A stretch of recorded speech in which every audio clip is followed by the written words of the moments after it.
Et votre invité aujourd'hui dans la grande interview en direct sur Boursorama, c'est Jean-Claude Trichet. Bonjour. Bonjour. Merci d'être là, ancien président de la Banque Centrale Européenne. Alors, la reprise économique mondiale s'installe durablement. 75% des pays se redressent. C'est ce que nous dit Christine Lagarde il y a de cela quelques heures. 3,5% de croissance cette année, 3,6% dans le monde l'an prochain. Pourquoi est-elle vraiment durable? Qu'est-ce qu'on en sait qu'elle est durable? D'abord, il faut toujours rester très prudent. Oui. Mais elle semble en effet être durable compte tenu des efforts qui ont été faits dans beaucoup de pays, notamment en Europe, je dois dire. L'Europe est devenue une source de croissance qui n'était pas le cas auparavant, parce qu'on voit en effet les pays émergents continuer à résister, y compris à des problèmes internes non négligeables. Je parle de la Chine en particulier. Donc je dirais c'est bien, c'est une croissance qui est raisonnable, qui semble être soutenable. Ceci dit, à un moment ou à un autre, il y aura un affaissement, ne serait-ce que parce qu'on ne peut pas croître indéfiniment. Le cycle économique aux États-Unis reprendra ses droits. À un moment, il y aura probablement on attend toujours, une récession. Croissance depuis 2009, je crois, 2010. Absolument. On est à la 8e année de croissance. C'est du jamais vu dans l'histoire. Oui, c'est en effet quelque chose d'un peu exceptionnel, comme la crise elle-même a été exceptionnelle. On a deux éléments, disons, du cycle américain qui se regardent, si je puis dire. Mais personne n'a le moindre doute sur le fait qu'à un moment, il y aura évidemment une correction.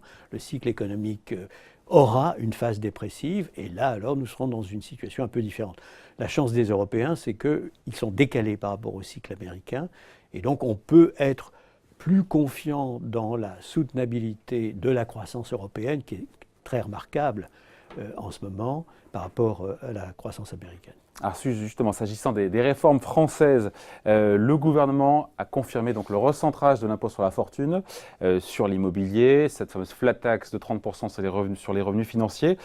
Pour vous, ce sont des mesures qui sont nécessaires, même si en France, on voit que tout ça n'est pas très populaire, pour que la France rentre dans le rang, soit dans les standards européens en matière de taxation du capital, de prélèvement obligatoire sur le capital. D'abord, ceci avait été annoncé, donc personne ne peut être surpris. Deuxièmement, effectivement, nous nous trouvions, et nous sommes encore au moment où je parle, dans une situation profondément anormale où l'imposition des revenus du capital, y compris l'impôt sur les fortunes, est beaucoup plus élevée que dans tous les pays adjacents. Plus élevé qu'en Italie, plus élevé qu'en Espagne, plus élevé qu'en Belgique, plus élevé qu'en Allemagne. Il fallait corriger cette aberration. Le problème, c'est que pour beaucoup de nos concitoyens qui ont la liberté d'aller et de venir et d'aller s'installer ailleurs, l'idéal pour eux, compte tenu de cette taxation des revenus financiers très importante et de la fortune, ça consistait simplement à partir.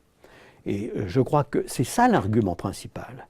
Si l'on est uniquement sur un raisonnement franco-français, c'est en effet assez difficile de se dire il faut vraiment changer profondément. Il y aura toujours des pays avec une fiscalité plus basse, non, avec moins d'impôts. Oui, mais là, vous l'avez fiscale peut-être noté, j'ai noté des pays adjacents au sud de la France, mais avec une frontière avec la France, au nord de la France, avec une frontière avec la France. Non, nous avons une anomalie grave. D'ailleurs, dans tous les pays adjacents, ceux qui avaient une imposition sur la fortune, qu'ils soient de droite ou de gauche, je parle des gouvernements, ont décidé qu'il fallait le supprimer pour ne pas se pénaliser eux-mêmes. Est-ce que c'est vertueux pour l'économie française? On comprend faire revenir les exilés, ceux qui sont partis, ou éviter que faire revenir, partir. Ce n'est pas si facile parce que il y a des aspects, si vous voulez, qui sont un peu irréversibles dans ces phénomènes. Empêcher ceux qui sont français en France, résidents français, et qui donc dépensent leur argent en France, investissent en France, les empêcher, enfin pas les empêcher, mais ne pas les inciter à partir. Donc là, on a un problème qui est très, très sérieux et je pense que l'argument est très, très fort. Il est évident que si l'on veut diminuer le chômage de masse, qui est notre problème majeur, il ne faut pas que l'argent français parte. Et donc c'est vertueux pour l'économie française. C'est vertueux pour l'économie française, c'est vertueux pour la création d'emplois, c'est vertueux pour la croissance. Ça ne se fait pas immédiatement, mais c'était une aberration, si vous voulez, qu'il fallait corriger. Et je crois que quand on discute très, très à fond avec beaucoup d'économistes, ils le reconnaissent volontiers. Vous savez, il suffit d'aller à Bruxelles et aller se promener dans les avenues qui sont occupées par les Français riches pour voir qu'il y a une anomalie grave, qu'il faut absolument corriger, en effet. Mais après ça, qu'on ne sait pas, cet argent, une fois qu'il n'est pas rendu, pourquoi il n'est pas prélevé, encore une fois, aux personnes les plus aisées, ce qu'elles vont faire de cet argent. On ne sait pas si elles vont le réinvestir dans l'économie française, acheter des actions étrangères. On ne sait pas trop, d'ailleurs, ce qu'est cet argent. En tout cas, c'est un pari. Une chose est sûre, si elles sont à Bruxelles, ou si elles sont à Genève, ou si elles sont à Venise, ou si elles sont à Londres, elles ne vont pas le dépenser ici, en France. C'est ça le problème, hein. Il est évident que nous n'avons pas intérêt à voir nos propres capitaux partir. Et puis on n'a pas non plus intérêt à être en quelque sorte en France contrôlé complètement par du capital qui se retrouve à l'étranger, qu'il s'agisse de citoyens étrangers ou de citoyens français résidents étrangers. Ce n'est pas normal, ce n'est pas du tout comme cela que fonctionne une économie normale. Alors, pour clore le débat sur la fiscalité, qu'est-ce que ça vous inspire, Jean-Claude Trichet, le débat sur la taxation des biens luxueux? Vous avez vu que le gouvernement y est favorable. Depuis la sortie, justement, des biens de luxe de l'assiette de l'impôt sur la fortune, le président des députés de la République En Marche, Richard Ferrand, a confirmé hier le dépôt d'amendements dans le projet de budget 2018 surtaxer les biens luxueux pour contrebalancer la sortie de ces biens de l'ISF. Je ne me prononce pas là-dessus. Je vois bien qu'il y a un problème politique important. Ça ne m'étonne pas parce que dans tous les pays qui ont dû supprimer l'impôt sur la fortune lorsqu'il existait, bien entendu, il a fallu l'expliquer. L'explication principale, je vous l'ai donnée, je crois que c'est l'intérêt du pays. Mais bon, clairement, en effet, il y a un certain nombre de choses qui peuvent être faites. Je ne me prononce pas là-dessus, on verra. Là, c'est la démocratie parlementaire qui fonctionne, si j'ai bien compris. Il y a des propositions qui sont faites par la majorité actuelle. On va voir ce qu'il en advient. Alors, on va parler politique monétaire maintenant, Jean-Claude Trichet. Le gouverneur de la Banque de France, M. Villeroy de Galhau, affirme que la BCE doit réduire ses achats d'actifs de manière pragmatique. De manière pragmatique, c'est le mot qu'il a employé, afin de maintenir le caractère accommodant de sa politique monétaire. En creux, il faut comprendre que la BCE va rester, pardon pour l'anglicisme, data dependent. Rien n'est écrit dans le marbre. Il faut rester pragmatique. Oui, le pragmatisme ne veut pas dire l'absence totale de prévision sur ce qui va être fait. En tout état de cause, la Banque centrale européenne va avoir à dire au marché exactement ce qui va se passer, comme l'a fait d'ailleurs le 26 octobre. Où l'ont fait les autres grandes banques centrales. Et en effet, tout est fait pour qu'il y ait des précisions le 26 octobre. Donc on va voir.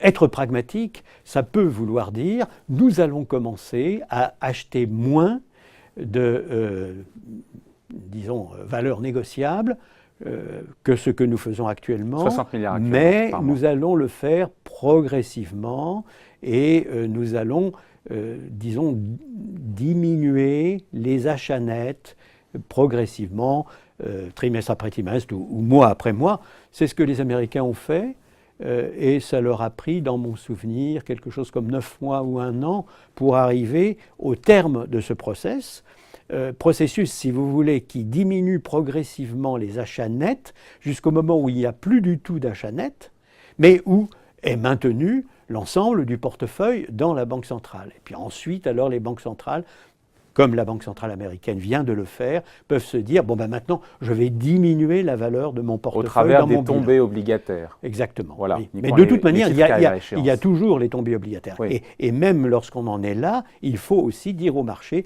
voilà ce qu'on va faire. On ne va pas diminuer plus que de temps, tel montant mensuel, mais nos propres portefeuilles. Donc,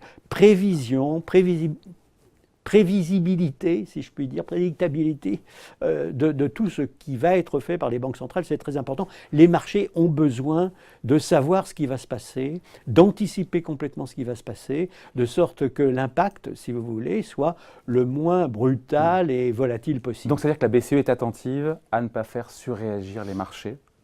Bien sûr. D'où les sorties du gouverneur Villeroy de Galhau, ou même de Peter Pratt, le chef économiste, pour le coup, de la BCE, qui est ce qu'il nous dit. La BCE discutera le 26 octobre d'un recalibrage et non d'une sortie du QE, d'un recalibrage. La nuance, elle n'est pas anodine, Jean-Claude Trichet. C'est ce c'est ce qu'on vient de dire. Il s'agit de prendre le robinet et de le serrer progressivement. en prévenant l'ensemble des investisseurs pour et ne pas des faire épargnants surréagir le marché. de ce qui va se passer. Il faut qu'ils aient complètement anticipé ce qui va se passer. Et c'est d'ailleurs souvent le cas, même pour des politiques monétaires conventionnelles, mais pour une politique monétaire non conventionnelle, c'est vraiment nécessaire. Et on a vu aux États-Unis, effectivement, que les marchés, à partir du moment où ils savent exactement ce qui va se passer, ne surréagissent pas. Donc le plus probable, c'est qu'en 2018, il y a encore des rachats d'actifs, mais qui vont passer de 60 peut-être à 40 milliards pour derrière s'éteindre. Je ne me prononce pas sur les chiffres. Non, bien sûr. Mais c'est le Conseil des gouverneurs qui va sûr. décider. Et Villeroy de Galhau, avec l'ensemble de ses collègues, ce sont eux qui décident. Mais c'est un scénario qui reste crédible. Les faits que le programme d'achat d'actifs s'éteigne sur 2018, c'est ce que prêche le marché en tout cas aujourd'hui. Oui, enfin, on va voir quelle est la durée qu'ils vont décider pour arriver à cette situation où il n'y a plus d'achat net. Peut-être même, diront-ils, il y a une première étape dans laquelle on passera de tel montant par mois à tel autre montant par mois. On peut imaginer beaucoup, si vous voulez, de décisions qui vont jouer sur ce paramètre. La durée du resserrage du robinet, si je puis dire. Je ne veux pas dire tapering, qui est le terme américain consacré, et le montant mensuel, disons, du serrage du robinet. Bon, en tout cas, avec ce souci, on l'a bien compris, d'éviter que les marchés surréagissent. Il y a ce souci, vraiment, quand les gouverneurs de la Fed discutent, de se dire qu'il faut faire attention au marché? Bien sûr, bien sûr. Non, mais si vous voulez, faire surréagir les marchés inutilement, ça ne se justifie absolument pas. On peut avoir, à certains moments, des décisions à prendre parce que les données ont changé, parce que les situations deviennent très très différentes. Et donc il faut prendre des décisions qui elles-mêmes n'ont pas été nécessairement anticipées ni par le Conseil des gouverneurs ou l'Open Market Committee aux États-Unis, ni par les marchés, les investisseurs et les épargnants. Donc de temps en temps, on surprend le marché, en effet. Mais lorsque on est sur un phénomène, si vous voulez, qui est parfaitement compréhensible par tout le monde, il s'agit simplement de resserrer progressivement les achats nets. Là, il n'y a aucune raison de surprendre le marché. Alors, ce qui est intéressant, on traverse pour le coup l'Atlantique, c'est de voir qu'aux États-Unis, on a eu cette discussion il y a un mois, quand on voyait les Fed Watchers, qu'on interrogeait les spécialistes en valeur du Trésor, qu'on leur demandait, à votre avis, lors de la prochaine réunion de la Fed, que va-t-il se passer? Quelle est la probabilité qu'elle augmente les taux? On n'était même pas à 50%, on est passé en quelques semaines à quasiment 90%. Il n'y a plus de suspense aujourd'hui. On l'a compris, en décembre, la Fed va augmenter ses taux. Et en même temps, elle nous dit, quand on regarde les dots, les prévisions des différents acteurs de la Fed, qui sont au bord de la Fed, 4 hausses de taux d'ici fin 2018, 4, le marché n'en price que 2. Comme je dis souvent, il y en a des deux qui se gourent. D'abord, il ne s'agit pas de. C'est pas un concours. Si non, vous mais voulez, c'est que ça pourrait converger. Ça pourrait converger. En tout état de cause, c'est la Fed qui décide. Ce n'est pas le marché qui décide, c'est la Fed qui décide. Bon. Et ça va dépendre, comme elle l'a toujours dit d'ailleurs, des données. Si maintenant il y a une probabilité aux yeux du marché beaucoup plus grande d'avoir une hausse en fin d'année, avant la fin de l'année, c'est parce que les données objectives semblent suggérer en effet notamment vendredi, un resserrement. Le rapport sur l'emploi américain qui a montré des destructions de postes, mais tout ça est biaisé par les ouragans, mais on voit une hausse des salaires, pour le coup, en rythme annuel à 2,9%. Absolument. Qui passe de 2,5 à 2,9. Absolument. Il y a un signal là? Évidemment. C'est un bon signal d'ailleurs du point de vue, bien entendu, de la Fédérale Réserve. Premièrement parce qu'il indique qu'effectivement la probabilité d'arriver de manière durable aux 2%, qui sont la définition de la stabilité des prix aux États-Unis, est proche, alors que ce n'était pas encore tout à fait le cas. Et puis, ça donne en effet la possibilité à la Banque Centrale Européenne d'augmenter les taux. N'oublions pas que l'augmentation des taux aux États-Unis, j'ai parlé d'une possible récession. Quand il y aura en effet la phase dépressive du cycle économique, il faudra utiliser de l'armement monétaire et des armes aussi budgétaires naturellement. Et comme vous le savez, le problème qu'ont toutes les grandes banques centrales, c'est que s'il y avait un pépin de ce genre, elles seraient un peu démunies. Les armes feront défaut ou feraient défaut, à moins qu'encore une fois on ne reconstitue en quelque sorte la capacité d'utiliser ces armes. Et c'est la phase dans laquelle se trouve la Banque centrale américaine. Phase qui est compliquée. Phase qui est complexe. On vous en phase qui est nécessairement complexe, bien entendu, parce que nous sortons d'une crise qui a été la plus grave depuis la Deuxième Guerre mondiale et qui aurait pu être la plus grave depuis la Première Guerre mondiale si les banques centrales et les gouvernements n'avaient pas agi. Justement, 4 hausses de taux, si on prend la Fed au mot d'ici fin 2018, est-ce que selon vous, l'économie américaine, qui est en fin de cycle, elle peut supporter 4 hausses de taux? Je crois que l'économie... Enfin, nous allons voir. Encore une fois, je ne veux pas me prononcer sur les 4 hausses de taux. Elles correspondent, du point de vue des membres de l'Open Market Committee, au sentiment qu'effectivement, la croissance est bien là, que le plein emploi est bien là, tel que les Américains le calculent, et que donc on est dans un moment où il est parfaitement légitime d'essayer, en effet, d'augmenter les taux d'intérêt qui étaient extraordinairement bas, avec la double perspective d'avoir une croissance qui soit aussi soutenable que possible, et peut-être d'avoir les moyens de résister s'il y avait, encore une fois, le début de la phase dépressive du cycle économique. Alors, on va finir là-dessus, Jean-Claude Trichet. Encore une fois, si la Fed faisait bien ces 4 hausses de taux d'ici 12-13 mois, on aurait pu imaginer que les taux longs ne soient pas au niveau où ils sont, notamment aux États-Unis. C'est l'énigme à 1 milliard de dollars. Comment on peut expliquer qu'aujourd'hui les taux longs US soient toujours à 2,3% alors qu'on a cette perspective, a priori, de 4 hausses de taux? Qu'est-ce que ça traduit?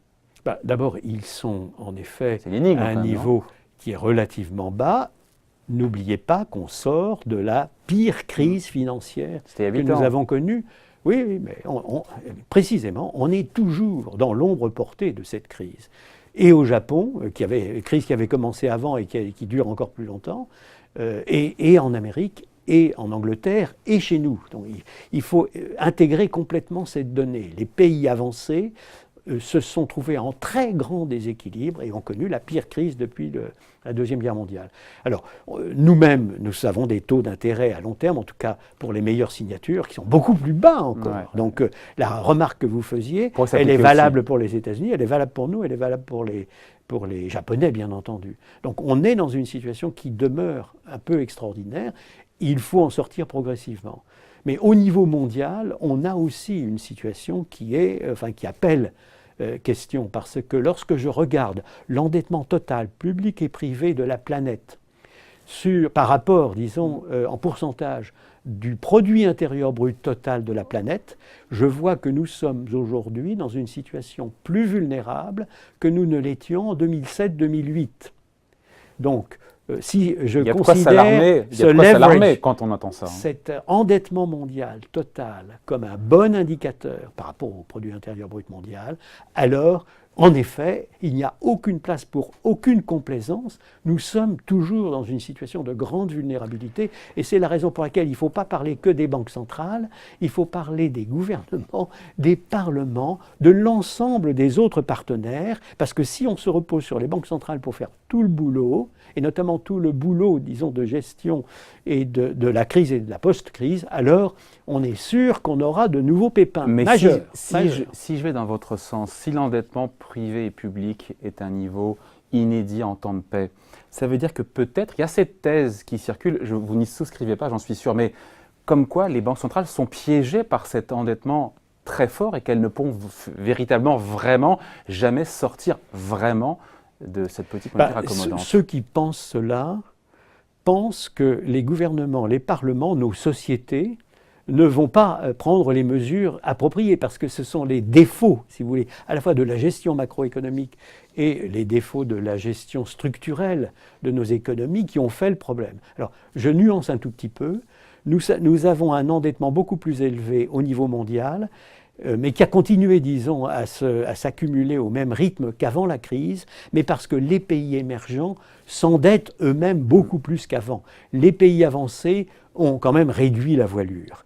Donc, au niveau mondial, situation très grave. Il est probable que lorsque nous aurons de prochains pépins, le détonateur sera peut-être plutôt dans les pays émergents. En tout cas, au niveau mondial, il n'y a, comme je l'ai dit, aucune place pour la moindre complaisance. Jacques Delarosière, qui était là il y a quelques semaines sur ce plateau, me disait « J'en ai vu des crises, le point commun à toutes les grandes crises financières, c'est l'endettement. » Absolument. Il n'y a pas et on n'a rien résolu, et ça tient tant que les taux sont bas. C'est pour ça que les taux doivent. Il n'y a pas l'ombre d'un doute. Simplement, nous parlons d'une crise qui ne ressemble absolument pas aux crises qui se sont déclenchées depuis la Deuxième Guerre mondiale, qui étaient, disons, plus modestes, moins dramatique et généralement localisée dans les pays en développement ou émergents. Là, on parle de la crise financière la plus grave depuis la Deuxième Guerre mondiale. Mais une fois qu'on a dit ça, mon idée, on finit là-dessus, c'est que cet endettement fort pourrait empêcher les banques centrales d'aller plus loin qu'elles ne le souhaiteraient peut-être en termes de resserrement de politique monétaire. Parce que justement, on danse sur un volcan. Elles doivent faire leur devoir, les banques centrales. Elles l'ont fait, je dois dire, à mes yeux, très bien, dans la crise et après la crise. Leur devoir principal, à mes yeux, aujourd'hui, et c'est ce qui est fait en Europe, me semble-t-il, de manière très claire, c'est d'exhorter les autres partenaires à prendre les mesures nécessaires. D'ailleurs, si la croissance économique européenne est flatteuse comme elle l'est aujourd'hui, compte tenu, si vous voulez, de la démographie. On va peut-être faire 2,2% cette année dans la zone euro. C'est quand même très remarquable. C'est 0,5% de plus que ce qui était prévu il y a simplement 6 mois. Donc ça montre, si vous voulez, un déclenchement flatteur. Ce n'est pas uniquement à cause grâce à la Banque centrale européenne. C'est aussi parce qu'un énorme travail de réforme structurelle a été fait dans beaucoup de pays, y compris ceux qui ont été sous le choc de la crise. On met la France dedans depuis un certain nombre de mois, et il faut qu'elle continue, la France. Hein. Elle ne peut pas se reposer sur ses lauriers. Elle a un chômage de masse qui est absolument inadmissible, particulièrement pour les jeunes. Elle doit corriger cette trajectoire. Et en effet, on ne fait pas plaisir à tout le monde quand on corrige cette trajectoire. Bon voilà, merci à vous, merci pour ces commentaires. Jean-Claude Trichet est donc votre invité dans la grande interview en direct sur Boursorama. Merci. Merci.